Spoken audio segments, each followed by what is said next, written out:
So we'll go ahead and get started to respect everyone's time. I know it's busy summer. So nice to meet everyone. My name is Paulette Nevares. I currently serve as the graduate assistant for the Arizona HSI Consortium.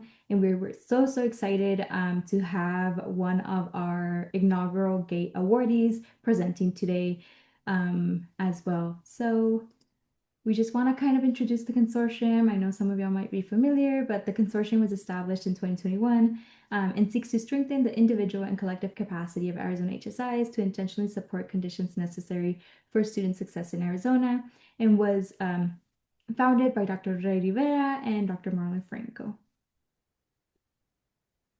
So just to stay in touch, we do have these QR codes to our annual report, our 2025 annual report, and also our YouTube, which is where you'll find all of our past webinars and where you'll find this one in the future. And you can go into it. We'll also have slides available on our website, but you can find all of this on our website as well. And I'll go ahead and put the links in a bit also in our chat. Also, just an announcement that our Arizona HSI Annual Summit will be on September 25th and will be hosted in Glendale Community College. So please mark your calendar. Registration will be coming soon, so please look out for that. If you go to our website, and we'll also send the link in here, you'll be able to subscribe to our listserv, and that's where we'll be sending when registration is open as well. And on the topic of our Arizona HSI Summit is that our call for proposals is also live. So we invite workshops from faculty, staff, administrators, students, and community partners. And we especially encourage any presentations that have a student co-presenter as well. So if that's something that you are interested in and you're interested in presenting at the Arizona HSI Summit, please submit by July 31st. And I'll go ahead and put those links also in the chat. But without further ado, we'll go right into our webinar, which is the Arizona HSI GATE CRP in STEM, from culturally responsive to culturally sustaining practices. And I'm so excited to have Dr. Jennifer Katcher, Dr. Jessica Tinklenberg, and Dr. Christopher Gavello here today. So I'll go ahead and pass it on to y'all. Thank you. Great, thank you. Good afternoon, everyone. Give me 1 second to share my presentation.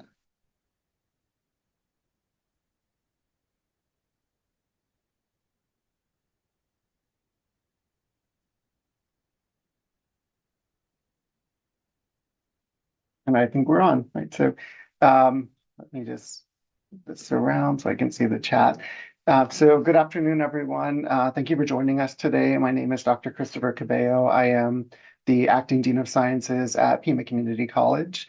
My prior role, I guess my permanent role, is as the chemistry department head, and I've been at Pima since 2008.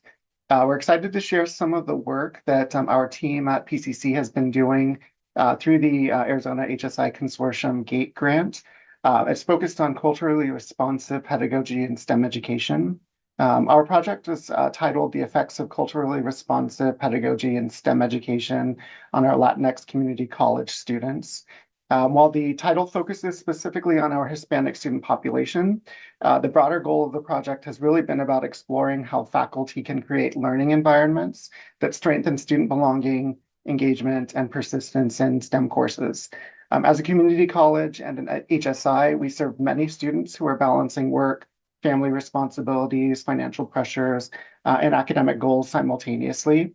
So we wanted to better understand how small, sustainable instructional practices could help students feel more connected and supported in STEM learning environments.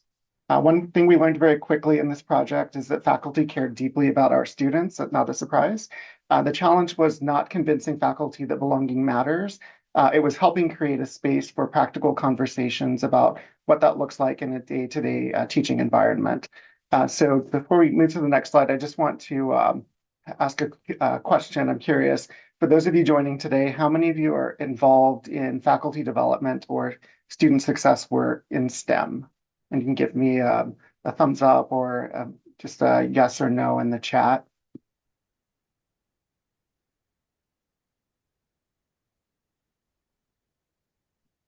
And I had to click to change it to everyone so that we all see.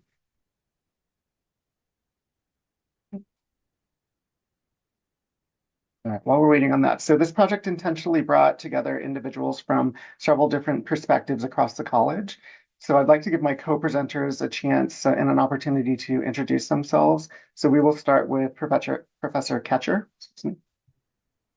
Hi, good afternoon. I'm Jennifer Catcher, and I am a biology faculty member at Pima and have been there for over 20 years.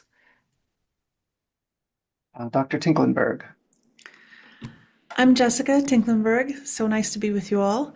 And I am the executive director of the Teaching and Learning Center. And also, I'm an instructor in religious studies at Pima Community College.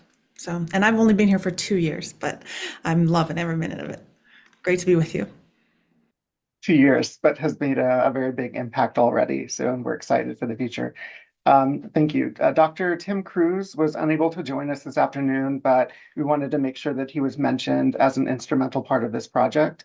We also have our program manager with us today, Ms. Aglayan Nieto. She's present, who was very instrumental in helping keep us organized in the project. So I just want to make sure that she is recognized before we move forward. So our faculty leads, Professor Catcher, Dr. Cruz, both from biology, they brought direct classroom experience and credibility with the STEM faculty. Dr. Tinklenberg from our Teaching and Learning Center helped connect the project to broader faculty development efforts across the institution, and we'll talk more about that toward the end about what our future directions are and where we'd like to go with this project in terms of sustainability. One of the strengths of this project was it wasn't isolated within the single office or department. It intentionally combined faculty leadership, teaching and learning expertise, and administrative support to create something that can be sustainable for the future. That became especially important when we realized that faculty were most interested in collaborative discussion and peer sharing rather than a highly structured training modality. And I'm curious again, how many institutions represented today have some form of teaching and learning center or faculty development structure? And thank you, Christina, for the chat earlier. And AU does, perfect. Perfect. All right, so we are in good company. It's a great project. I'm glad that Pima is on board and highly supportive of those efforts. Okay. So today we'll briefly introduce our institutional context and project goals, discuss how we identified faculty interests and needs, walk through how we designed the workshop experience, and then share some of the themes and outcomes that emerged from faculty participation and follow-up.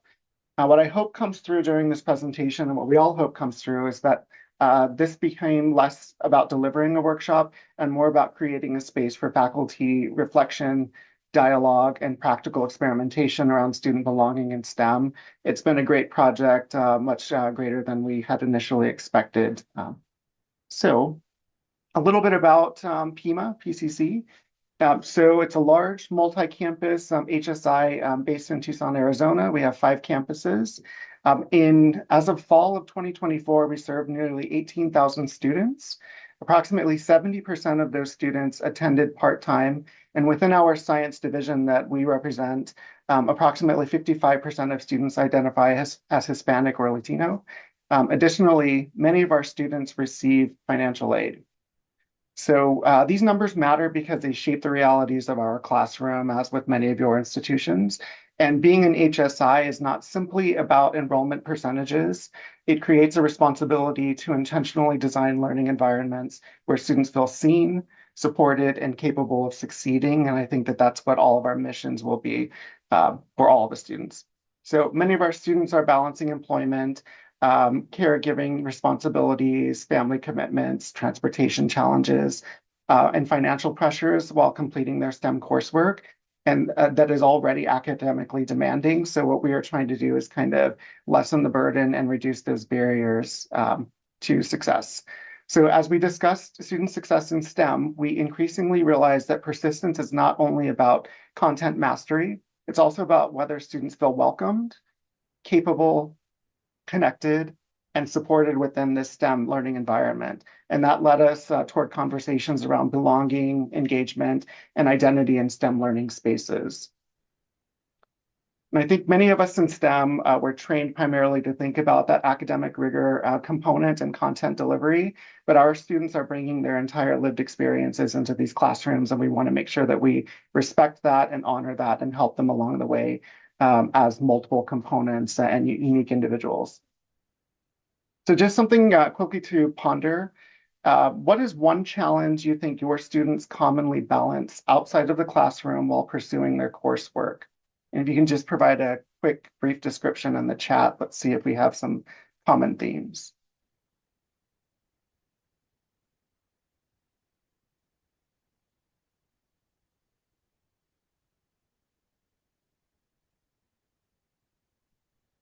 Sure, working more than one or more jobs. Working family, study time for sure. That's what a lot of we're thinking about, that work component and pay and compensation and salary to make living expenses, meet living expenses. So when we're done designing our projects and having students come and engage on campus, we have to be mindful that they're kind of the trade-off is they can't be working and making money at that time. So we have to make sure that it's valuable and we value their time. Thank you for that. So a little bit more context about Pima Community College and our goals and why we were really interested in doing this project. So one of the reasons this project aligns so naturally with our institutional policies is because PCC has also been developing a broader STEM Center of Excellence initiative. The STEM Center of Excellence, or our COE, is our 7th center that represents PCC's commitment to advancing economic development in Southern Arizona by providing a high-quality training environment to our community members and students. The characteristics of these centers are responsiveness to workforce demands, convergence of resources into hubs, and adaptability to maintain alignment with the region's demands. Importantly, we do not view the STEM Center of Excellence the same way we do the other 6 centers, and that is as simply a physical building or collection of labs. We view it as a culture and community building initiative designed to strengthen the sense of belonging, student engagement, workforce readiness, transfer readiness, and student success in STEM. And as a Gen Ed division, we are responsible for providing coursework at all of our campuses to a very diverse set of students. Research consistently shows that a student's sense of belonging is strongly associated with persistence and completion in STEM pathways. And inclusive teaching practices can strengthen engagement, confidence, and STEM identity among historically underrepresented students. So when we began discussing culturally responsive pedagogy, we realized that this work connected directly to our larger institutional vision. And with that, 3 of our 5 pillars for the STEM COE have helped frame our thinking in this project. And those are the first 3. So the first one is student success and belonging, curriculum innovation, and faculty and staff involvement that we tried to implement into this project. And what this grant allowed us to do was to begin piloting the instructional and cultural components of that broader vision. And honestly, one of the most important shifts for us was moving from asking, how do we train faculty on CRP, to asking, how do we support faculty in making small, sustainable instructional changes that help students feel connected and successful in their STEM courses and in their STEM pathway. So before we move on, I just want to ask, again in the chat, a little engagement, what are some strategies your institutions are using to strengthen belonging or engagement in STEM? And if you're not part of STEM, just engagement in general for that sense of belonging.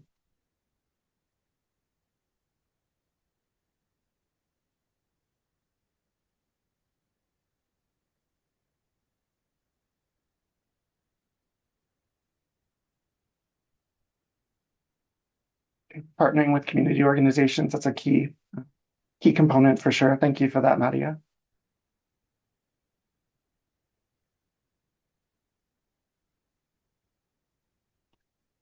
We'll keep monitoring that as we move forward. STEM clubs, speaker series with visiting scientists. That's excellent. that's also a challenge trying to get speakers to come to campus and coordinate a time, especially for us being a community college and kind of working around those other responsibilities, but a very great initiative and very impactful for the students. Thank you for sharing that. Gen Z slang in his commencement speeches. Perfect. Well, that's why we're here, Christina. Thank you. All right. So for our goals, so the project goals, our overall was to increase the sense of student belonging in STEM courses through CRP.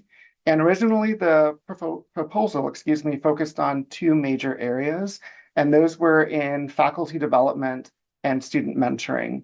What this included was expanding professional development opportunities for our faculty in CRP, and that was really to improve student outcomes. We use our institutional metrics of persistence and retention. We have dashboards that our academic leadership and provost are constantly monitoring, and we answer to.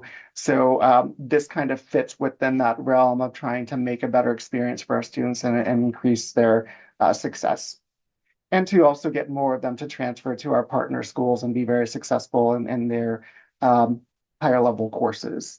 So as the project evolved, we increasingly realized that faculty development itself could become a form of that student support, and especially when we could then use that to focus on transparency from faculty in the courses, fostering that sense of belonging in every class meeting and engagement, being flexible and compassionate to the students' needs and their other responsibilities. And then the focus on creation of an inclusive classroom culture, not only within their classroom, but across our division and across the institution. That's something, again, that we will hope to strive toward with our future directions.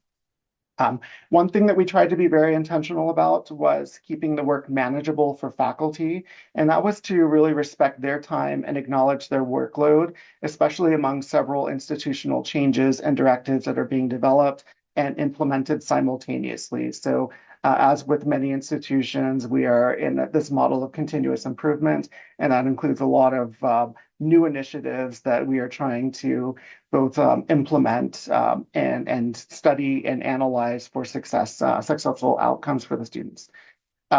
We weren't asking instructors to completely redesign courses. Instead, we wanted them to explore some of the following, and that was what small changes could make students feel more welcomed in the classroom environment. The second one was what practices already existed that could be expanded. And then third, how do we create realistic entry points for faculty engagement? And then how do we share all of this out so that the best practices can be shared among all of our faculty for, I don't want to say low effort, but for more efficient transfer of that knowledge so that we can more easily implement that in the classroom. And that ultimately shaped the entire design of the workshop and follow-up activities that we had for this project. And before we describe the components of that, I just want to take a moment to think about small instructional practices that help students feel welcomed in your course. If you have any brief examples of what you try to do to kind of increase that engagement and make students feel welcome on that first day of your class meeting so that you have a successful semester.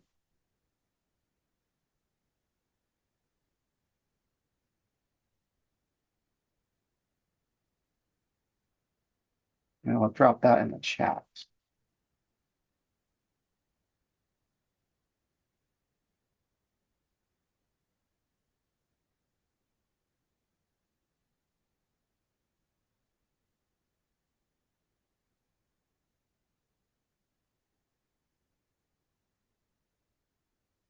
That's a new one. That's very good. Thank you, Christina. So Christina says she likes to ask students to tell the story of their name. Not everyone has an interesting story, but many do, and it's a lot of fun. I have several different iterations of my name. So some days it's Chris, some days it's Christopher, and it just depends on my mood, and it's up to people to kind of decide what kind of day it is. I'm always in a good mood, though. Classroom visits, bringing bookmarks with campus resources, flashcards, and pencils. No, that's perfect. Right? Making sure that students understand those support services that are available and making them so that they're approachable. I know when I was an undergrad, I was a little bit too introverted and shy to really make use of those, but I think that it would have been a much easier progression through my education had I um, actually gone to seek out those resources. A course would give 5 to 10 minutes at the beginning of every class to share something exciting or anything. That's perfect. All right, thank you all for sharing. Jennifer, I will go to the next slide. Thanks, everybody, and thanks for your responses. And thank you, Chris, for laying out the framework of the project. And when there was a call for faculty to become involved in developing the training, I was very interested in this because the project just it ticks a lot of boxes in terms of how we are authentically able to support the students. So it began with my colleague, Dr. Cruz, and I, given this aim of faculty training. And as you might imagine, that's a pretty big framework that we're being asked to cover in that. So if you can forward the slide a little bit, we had to figure out how to narrow this training. And so what we did for that was we thought we should ask faculty what they knew and what they wanted to learn regarding culturally responsive practices and culturally sustaining practices. So we started with a survey. We used Google Forms and just asked about prior knowledge, what particular topics were they interested in, if they were going to learn something about culturally sustaining practices, what was the preferred learning format, and what type of resources would they want to have. So we got good response on the survey, and we can take a look a little bit on the next slide, that this was a topic that was known by the majority of our faculty, and a lot of our faculty were already reflecting on their cultural perspective and potential biases that they have.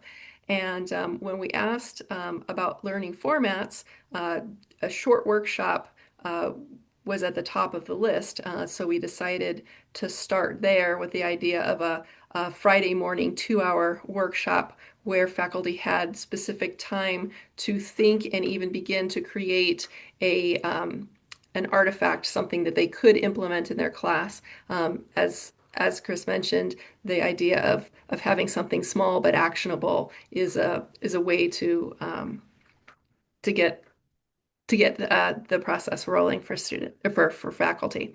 On the next slide, we can see that we asked about topics that faculty were interested in, and you can see that they were interested in a lot of different topics, but integrating cultural examples in STEM and engaging Latinx and first-generation students in STEM were the top choices. And as you can imagine, integrating cultural examples and engaging Latinx and first-generation students, there's a lot of overlap in those topics. So we felt like that was a good, appropriate narrowing down and framing for the workshop.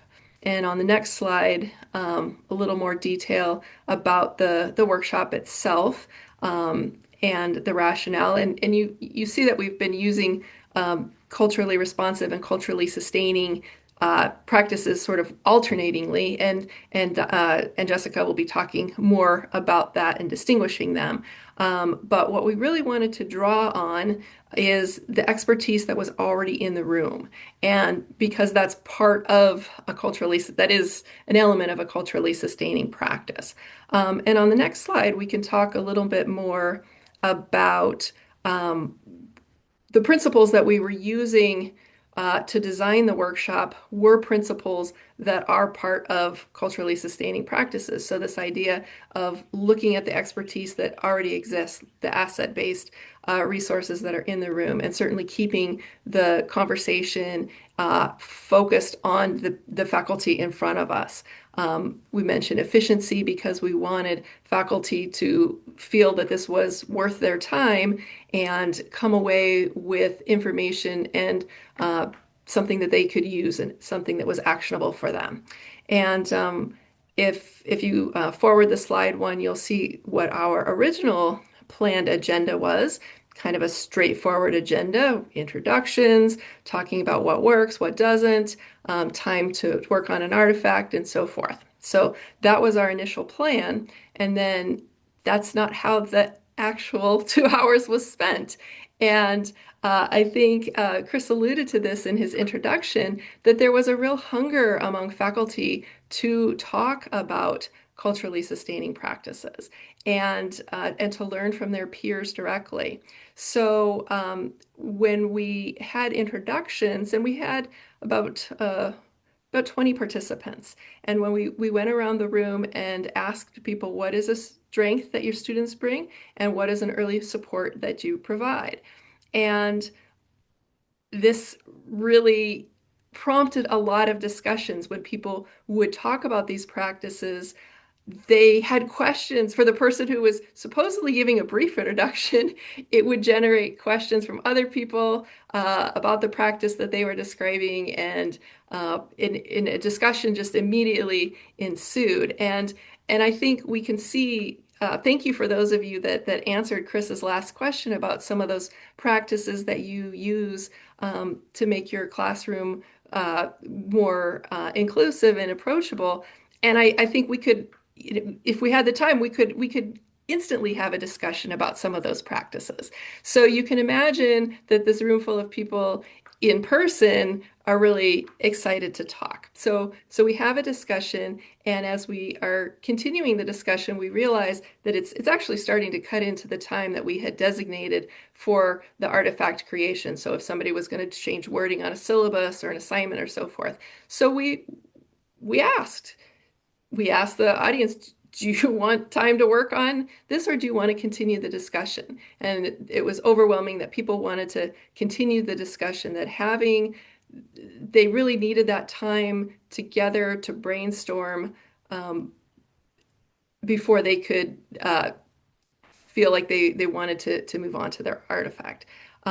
So it was a very robust discussion and a lot of interest.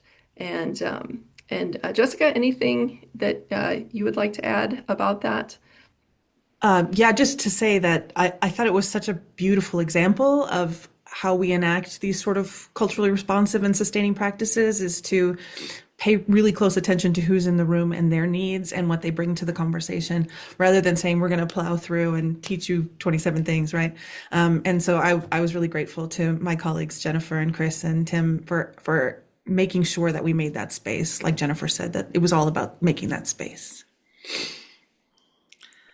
And I'll just add that it was Dr. Tinklenberg. Jessica was the facilitator of this workshop, and there was a lot of feedback and connection with the Teaching and Learning Center as we engaged in this process. Thank you. We can go to the next slide, and I'll take it from here if that's okay with you, Jennifer. One of the things we wanted to talk about, as you saw in a previous slide, most of the faculty who were engaged in the workshop had some familiarity with culturally responsive or culturally relevant pedagogies, which is amazing. And I'm so grateful that we took the time to learn about that prior knowledge, because then that gave us this opportunity to build on that and to think about how we can even go further to really support and sustain the cultures and communities of our students. And so one of the things, given their prior knowledge, we wanted to do was sort of see, okay, what might this look like in these very practical examples? What might a culturally responsive practice look like as opposed to a culturally sustaining practice? And I shouldn't use opposed to, because these are not opposed, they build on each other, right? And I like this idea of crispy as sort of everything together that Christina offered. There's nothing bad. We just wanted to make sure that people saw what the value add or what else was possible when we moved from culturally responsive to perhaps adding culturally sustaining. One of the critiques of culturally responsive pedagogy or culturally relevant pedagogy in isolation, or the way it's been enacted in classrooms, is that it still maintains the sort of centeredness of dominant, especially white voices. We have a overwhelmingly minoritized population of students. We have an overwhelmingly white population of faculty. And so one of the concerns of a culturally responsive practice is who gets to decide what's worth responding to and who gets to decide what's relevant. And sometimes in white teacher classroom, right, that can be the instructor, and they get to make those determinations. And then cultures and values and other things that the students might bring get sort of gated out, right? That's not a critique of CRP in particular, but of the way that it's sometimes been employed. And so adding culturally sustaining practices where we decenter the instructor and really create this sort of focus on a community of learners, where the instructor sees their job as really sustaining what the students bring and using that. I use the image of a garden a lot, right? Creating that space for what the students bring to grow is sort of foundational to CSP. So we sort of talk through some examples again to get people to think about very practical ways that they can engage. And you can see these here. I'll just give a couple of them, but they'll be on the slides that she'll get later. That, if we're enacting culturally relevant pedagogies or culturally responsive pedagogies for course policies, I might, as the instructor, respond to known cultural needs, what I imagine the students need, right? And again, not just cultural in terms of ethnic or racial, but in terms of gender, in terms of neurodivergence, in terms of all sorts of things, what I think I know. But in culturally sustaining, my job is to create the space, and students bring what they need, and they co-construct those policies with me to make sure we're addressing multivalent needs, and especially intersectional needs, right? No person exists as one thing in a vacuum, but have these sort of multivalent needs, and culturally sustaining practices make the space for that. So we wanted to offer those kinds of examples to our faculty to help them think about, what might enhance this culturally relevant or responsive practice, and move it into a space that was really much more co-created and sort of decentering that instructor. We can go to the next slide if that's okay. So as Jennifer said, we had this amazing conversation. I was so honored to be a part of it because these were faculty who were deeply engaged in thinking about the implications of culturally relevant and culturally sustaining practices. And that was just, like I said, such an honor to be a part of. And so we had this great conversation, and then we offered some opportunities for feedback on what we had done and what we could do better. One of the great things that we found was that even though we didn't get to, all of the things we had planned, as we mentioned, that faculty felt they had a good introduction, that they had lots of time to ask questions, which was pretty critical. That even though there wasn't a lot of work time on task, they still felt pretty great about the balance there, and that they felt more prepared. And I was saying, getting this many faculty to agree or strongly agree on anything is like miracle level, right? So I was really grateful for the work that we did here, and that they felt like even in the midst of these sort of adjustments that we made, that those felt valuable and gave them a sense of how this actually works in the classroom, to be responsive to the people in the room, to sustain their work and to give them space to build something together. We can go to the next slide. and again, we asked them, what ideas stood out. This focus on collaboration stood out to them, flexibility, understanding the difference between culturally responsive and culturally sustaining, and then that thinking about, okay, what's going to be next. That's what really stood out. Wanting more examples and more guidance on co-creating syllabus and other kinds of activities. But amazing that, again, this was sort of what we built together. It wasn't because this was the stated agenda, but because of what they found in meaning together. And I thought that was really lovely. And then I think the next one.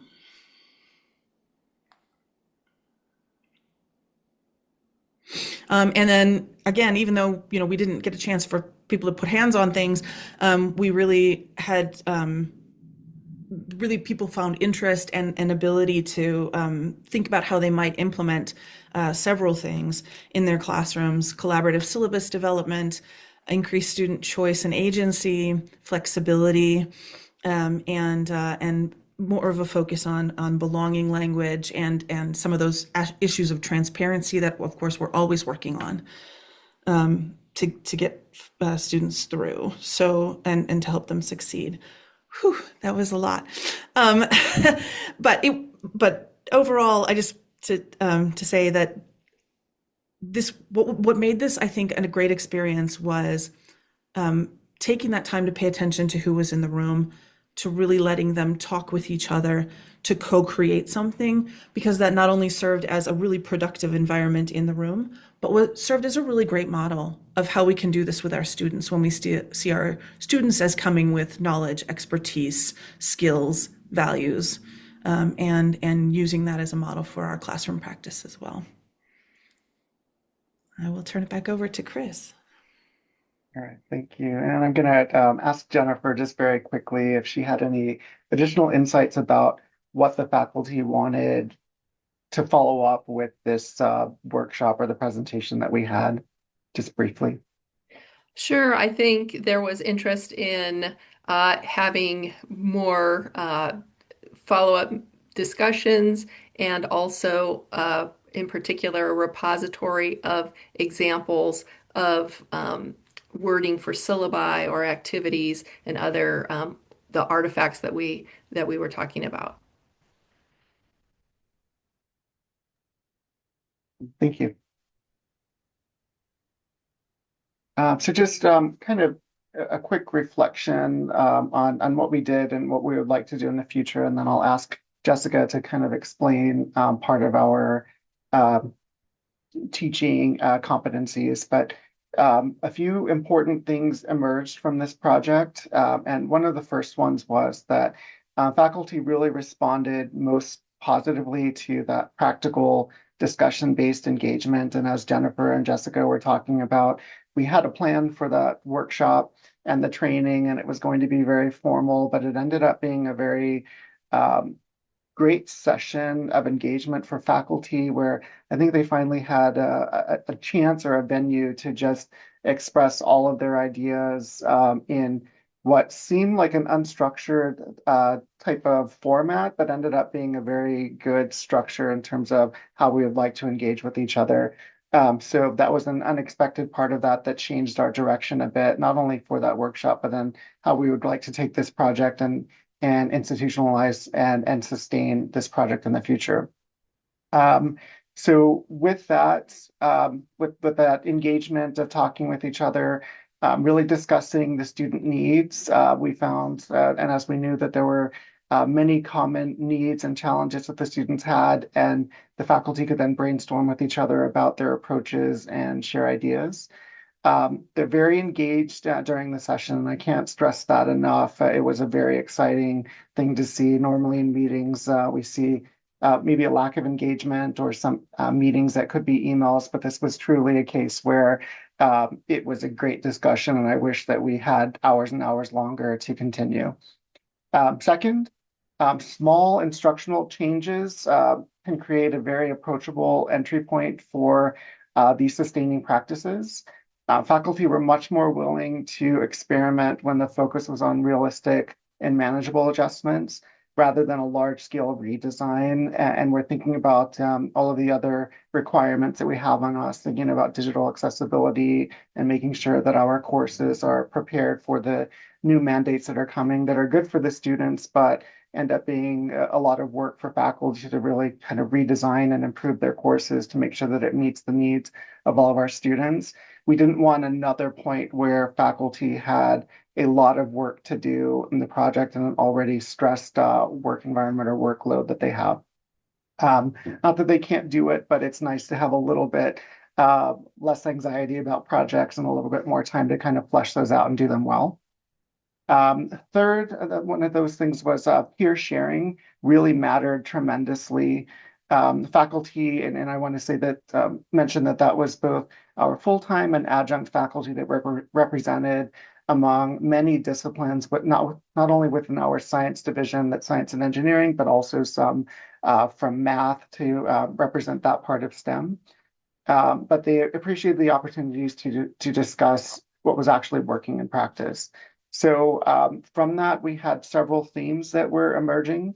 And then again, I'll reiterate that it's that sense of belonging that we all think is important. How do we do it? This is one of our steps toward getting to that answer, or at least kind of getting closer to addressing that for our students.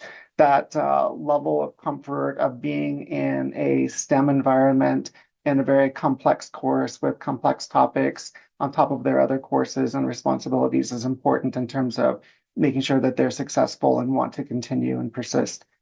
Being transparent, again, being very flexible. I think we learned in the last 5 years that flexibility was going to be key in the landscape of the way that we approach our students.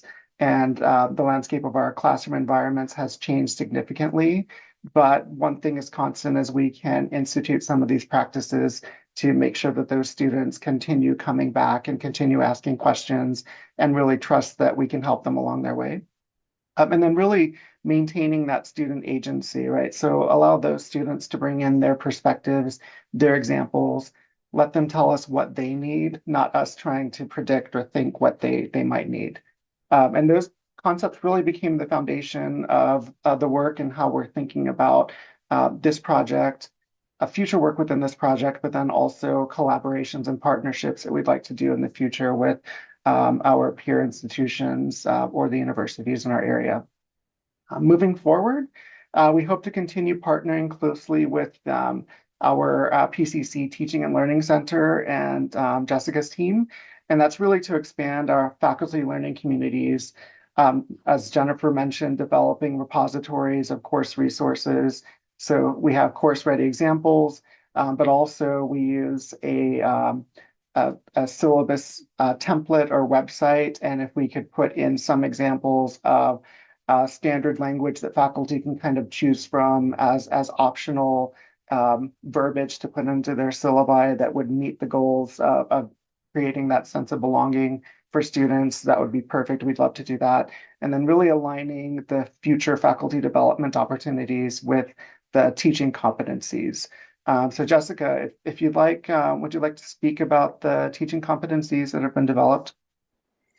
Yeah, just really quickly, this has been just one of the highlight of the last 2 years is that Pima came together as faculty and administrators and staff and said, these are the 5 things that we want all our faculty to be known for, to be student-centered, growth-minded, collaborative, literate in relevant learning technologies, and reflective. And so what we're developing now is a curriculum where each of these are sort of their own pathway. So there's a student-centered pathway, for example, and we're trying to make sure that these conversations and these examples of great work in culturally sustaining pedagogy, universal design, transparency, belongingness, make that they find their way into a pathway so that faculty can benefit from the knowledge of other faculty, and we can help people grow in these 5 core areas, which is great because it's not just sort of this idea that go out there and teach them up good, but this is what we mean by good teaching, and that built into that at the core of it really is being student centered, and this initiative and all of these issues about, or all of these conversations about culturally sustaining practice can be funneled into that. So now even more faculty will have access to that language and support. So I'm really excited about it. Great, thank you for that, Jessica. So it is a very exciting set of possibilities for that integration of the work into the broader institutional conversations. Um, and really thinking about learning-centered course design and faculty collaboration, not only within STEM, although this project, because I represent the Science and Engineering Division, but also our broader college community. I think this is going to be very impactful for all of our students. And ultimately, we're seeing this project not as a one-time workshop, but part of a longer-term effort to build that sustainability of these approaches and really, again, foster that sense of belonging for our students. We'd love for them to be successful.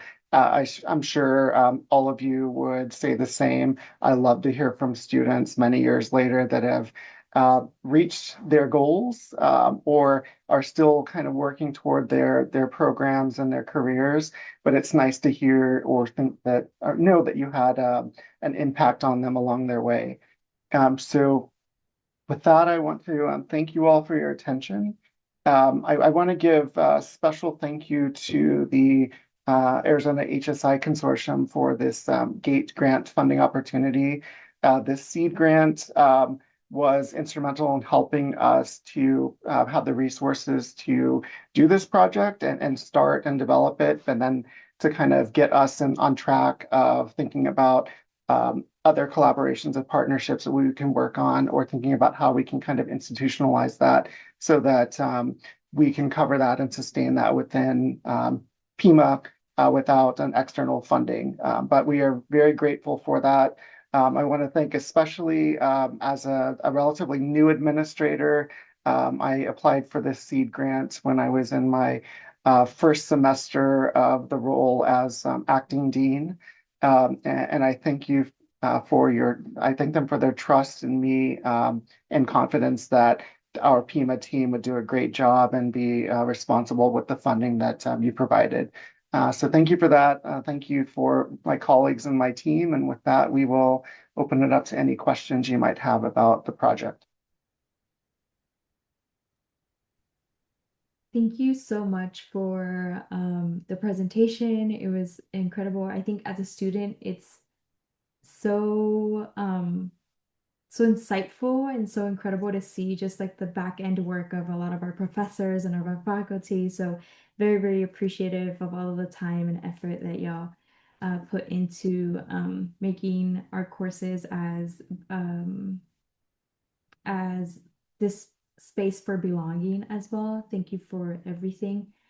We do have some anonymous questions. So the first one is, have you as a project team explored different methods for peer sharing, like WhatsApp or discourse, to encourage a consistent or accessible flow of discussion?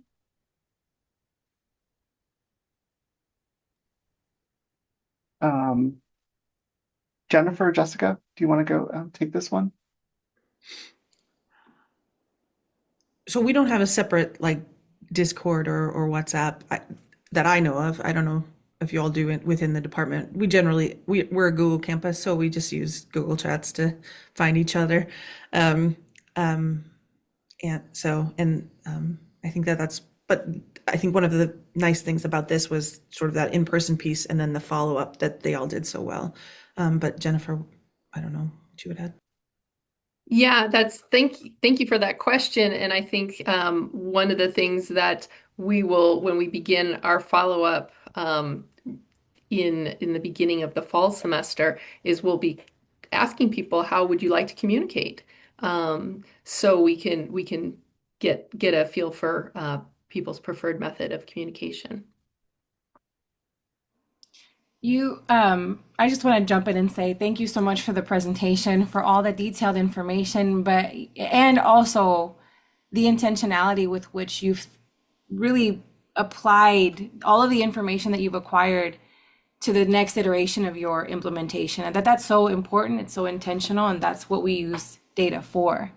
to know that you guys are sourcing information from the students and giving them that sense of belonging, like what their prior knowledge matters is really important. And I can really appreciate that you're doing that for the faculty as well. So thank you so much for sharing that. And I really hope that as we post this webinar and we share it on our YouTube, that more people feel inspired to ask questions, to feel inspired to amplify students' voices, not just in practice, right, as a transactional thing, but in implementation too. So I appreciate your work so much. Thank you for that.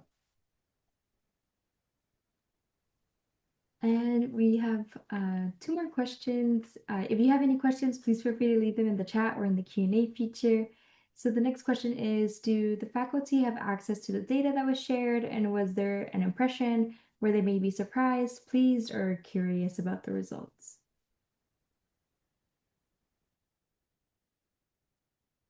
That's a great question. Thank you for that. As Tim and I collected the post survey data, Tim Cruz being my our colleague who's not here today, we gave the general summary, some of which we included in the slides for this presentation. We did share that out with our colleagues, not necessarily the raw data, just the aggregated data. But there was a second part of that question, and can you repeat that, Paulette, please? Yes. Was there an impression to the results of the data? Were they surprised, pleased, or curious? Well, I think you heard from all 3 of us that this was a very exciting, engaged discussion during the workshop. And so the data reflected that. So I don't think that piece would be a surprise to the people that participated. I do think it was a surprise kind of after, some time passed and the excitement of the workshop was, kind of, we had gone back to look at it again and realize, like, wow, it really was impactful. And we can look at that. Do others, Jessica or Chris, have anything to add for that question? I think you summed it up. Thank you, Jennifer. Thanks. Thank you. And the next question is, how, if applicable, have you had to shift the way this work has been shared or promoted, given the shifting priorities of this administration? It's a very great question. I can start, and I think that Jennifer and Jessica might have something to add to this. But so yes, when this project was funded, very shortly after, things changed a lot for the grant landscape and the way that we kind of think about our work or think about the way that we verbalize or talk about our work. And I just want to mention that while this project was focused on our HSI institution and for Hispanic students, that really the practices that we're implementing affect the classroom learning environment for all of our students. And I think that it helps create an appreciation and strengthens that collegiality and engagement among students from all cultures. So I think that for us, even though the vocabulary may have changed, our focus of supporting our students and our vision and mission have maintained or stayed the same throughout this project and will continue. So I don't know if Jessica or Jennifer want to add anything to that.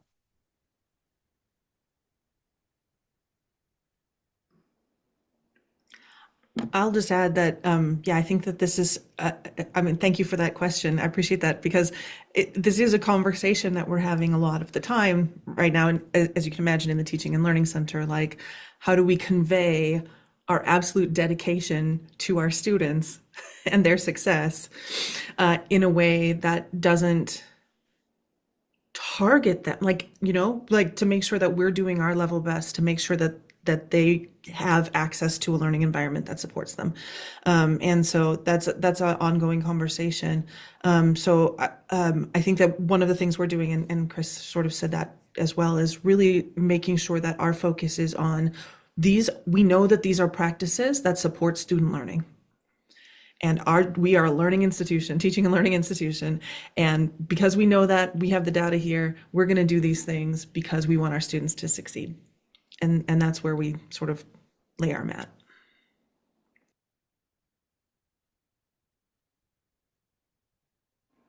I think that that's a beautiful thing. Making sure that we keep the student-centered lens in practice is really important. And you're the prime example of how to do that in spite of shifts and changes and unknowns and maybe some insecurities in the middle there. Like, how do you talk about this work? What can we say? Or maybe, what's, something that we can't say, and the fact that you all have proceeded with the students in mind, and the faculty too. The faculty benefit from understanding that small incremental changes can have positive impacts. It doesn't have to be an overarching total overhaul, right? As you mentioned, making small incremental changes also provides them a sense of confidence in their pedagogical practice too.